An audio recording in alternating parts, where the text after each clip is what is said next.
Assalamualaikum warahmatullahi wabarakatuh. Bagaimana kabar kalian? Semoga Allah Subhanahu wa taala selalu melindungi kita semua ya. Sudah siap belajar hari ini? Let's go.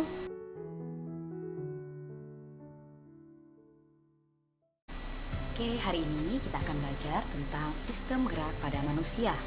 Sudah siap? Let's go. Sistem gerak pada manusia dibagi menjadi dua, yaitu alat gerak pasif dan alat gerak aktif. Contoh alat gerak pasif yaitu rangka.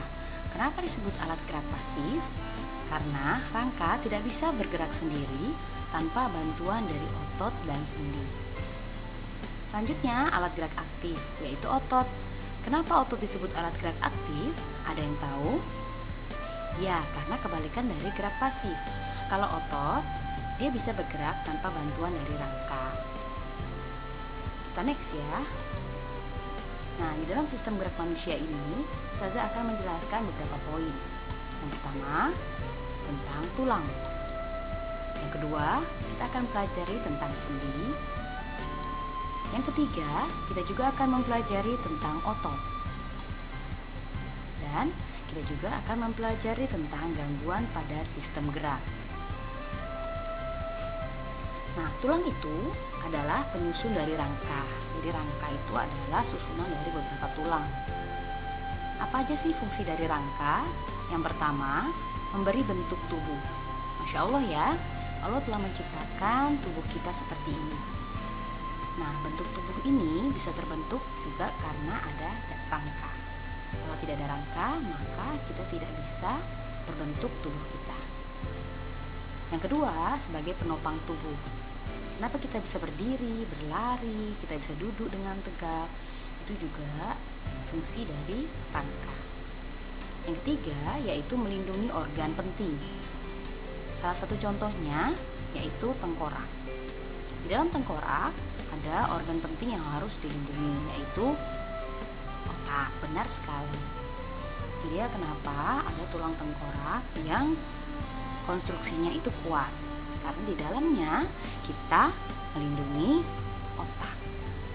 Dan juga ada tulang rusuk. Tulang rusuk melindungi apa? Melindungi berbagai macam organ penting. Ada jantung, paru-paru, dan juga lambung, dan lain-lain ya, masih banyak lagi. Yang keempat, fungsi dari rangka yaitu sebagai alat gerak pasif. Itu seperti contoh yang tadi Ustazah jelaskan sebelumnya. Yang kelima, rangka juga sebagai tempat melekatnya otot. Jadi otot kita itu melekatnya pada tulang, sehingga tulang bisa bergerak dengan leluasa. Yang keenam, tempat pembentukan sel-sel darah. Jadi di tulanglah sel-sel darah kita itu terbentuk. Nah, itu dia tadi bermacam-macam fungsi dari rangka. Selanjutnya, kita akan pelajari tentang bentuk-bentuk tulang. Jadi tulang itu dibagi menjadi 3 berdasarkan bentuknya. Yang pertama yaitu tulang pipa. Yang kedua tulang pipi. Dan yang ketiga tulang pendek. Bagaimana contohnya? Contoh tulang pipa itu seperti tulang paha, tulang betis, dan tulang lengan. Kalau tulang pipi yang kayak gimana? Nah, tulang pipi itu contohnya seperti pada tulang rusuk kita, pada tulang dada, dan pada kepala. Selanjutnya yaitu tulang pendek. Contohnya seperti tulang pergelangan tangan dan kaki kita, telapak tangan dan kaki kita. Mau tahu bagaimana bentuknya? Nah, kira-kira yang mana tulang pipi, yang mana tulang pipa, dan yang mana tulang pendek ya? Yang pertama ini, apa ya kira-kira? Ya, betul sekali. Ini adalah tulang pipi. Kenapa disebut tulang pipi? Ada yang tahu? Ya, karena bentuknya pipi atau tipis. Itu dia kenapa disebut dengan tulang pipi. Selanjutnya, yang kedua, tulang pendek. Ada yang tahu kenapa disebut tulang pendek? Ya, karena dia pendek. Betul sekali. Selanjutnya yaitu ini adalah tulang pipa. Nah, disebut tulang pipa juga karena bentuknya seperti pipa. Bagaimana penjelasan lengkapnya? Ini dia. Jadi, bentuk tulang pipa itu panjang, bulat seperti pipa. Kedua ujungnya berbonggol. Jadi atas dan bawah itu seperti ada bonggolnya. Bagian tengah ada sumsum kuning dan lemak. Contohnya ada pada tulang paha dengan atas, tulang kering, betis, tulang hasta, dan tulang pengumpi. Selanjutnya yaitu tulang pipi. Bentuknya pipi, berisi sumsum merah, pelindung organ vital. Contohnya ada pada tulang tengkorak, rusuk, dada, dan belikat. Yang ketiga, tulang pendek. Tulang pendek bentuknya pendek dan bulat, berisi sumsum merah. Contohnya ada pada ruas tulang belakang, pergelangan tangan, dan kaki. Selanjutnya, tulang berdasarkan letaknya. Nah, ini adalah pembagian tulang berdasarkan letaknya. Yang pertama ada tulang tengkorak, yang kedua anggota badan, dan anggota gerak. Nah, ini dia macam-macam tulang tengkorak. Nih, ada tulang ubun-ubun. Tulang ubun-ubun ya, dia melindungi ubun-ubun. Lalu ada tulang dahi, ada tulang pelipis, ada tulang kepala di bagian belakang. Lalu ini adalah rahang atas di bagian alas gigi. Tulang pelipis ada di bagian pinggir, rahang bawah di bagian gigi bawah. Ini tulang pipi. Nah, kita lihat dari bagian depan. Ini disebut tulang baji. Nah, ini tulang hidung. Yang ini tulang air mata. Dan ini tadi sudah disebelah, yaitu rahang atas, dan ini rahang bawah. Silahkan disimak ya anak-anakku sekalian.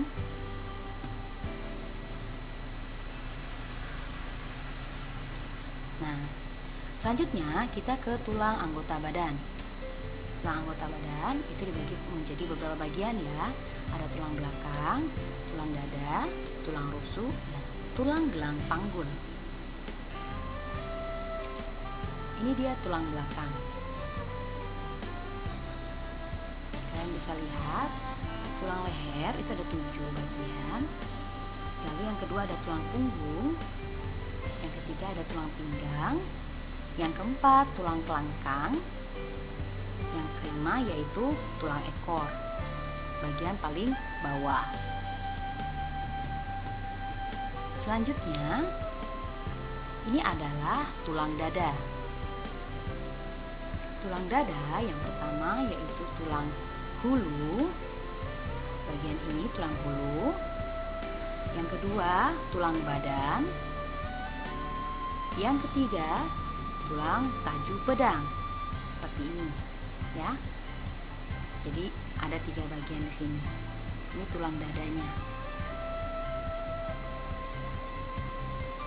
Selanjutnya yaitu tulang rusuk. Nah, tulang rusuk sejati ini. Yang kedua ada rusuk palsu, 3 di bawah. Dan yang ketiga ada rusuk melayang. Rusuk melayang kenapa? Karena biasanya kalau rusuk yang lain ini kan seperti ada pegangannya gitu ya, di sambungannya. Tapi kalau rusuk melayang itu seperti hanya tulang satu saja. Selanjutnya yaitu tulang gelang panggul. Nah, contohnya seperti ini ya. Ada tulang usus, tulang duduk, dan tulang kemaluan.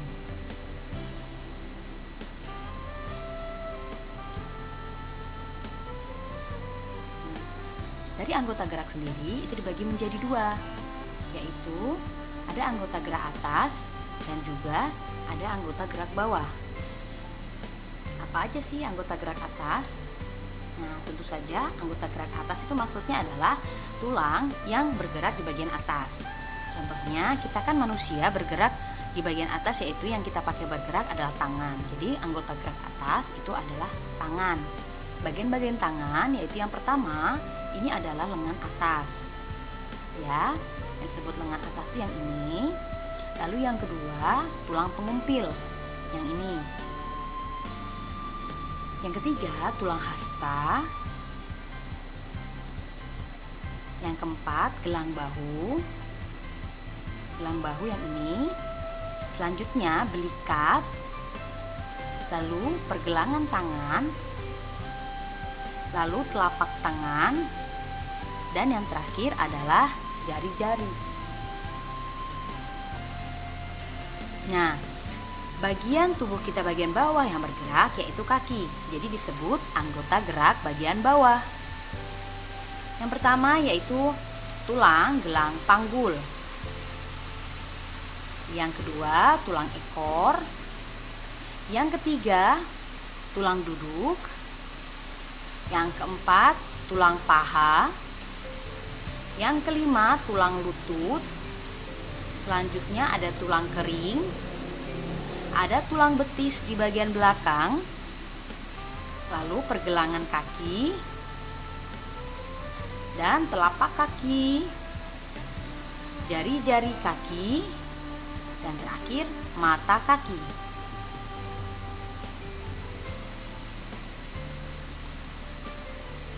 Nah, tulang dari kepadatannya itu dibagi menjadi dua, yaitu ada tulang yang keras dan juga ada tulang yang rawan.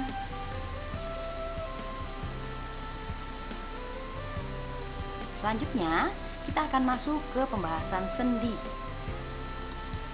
Apa sih itu sendi? Sendi adalah hubungan antara tulang yang satu dengan tulang yang lainnya. Jadi kenapa antara tulang satu dan tulang yang lainnya itu bisa bergerak? Itu karena adanya sendi. Nah, sendi dibagi menjadi tiga, yaitu ada sendi mati atau disebut dengan sinartrosis. Ada sendi gerak atau disebut diartrosis. Ada sendi kaku atau disebut amfiartrosis. Yang pertama, kita akan bahas sendi mati atau sinartrosis.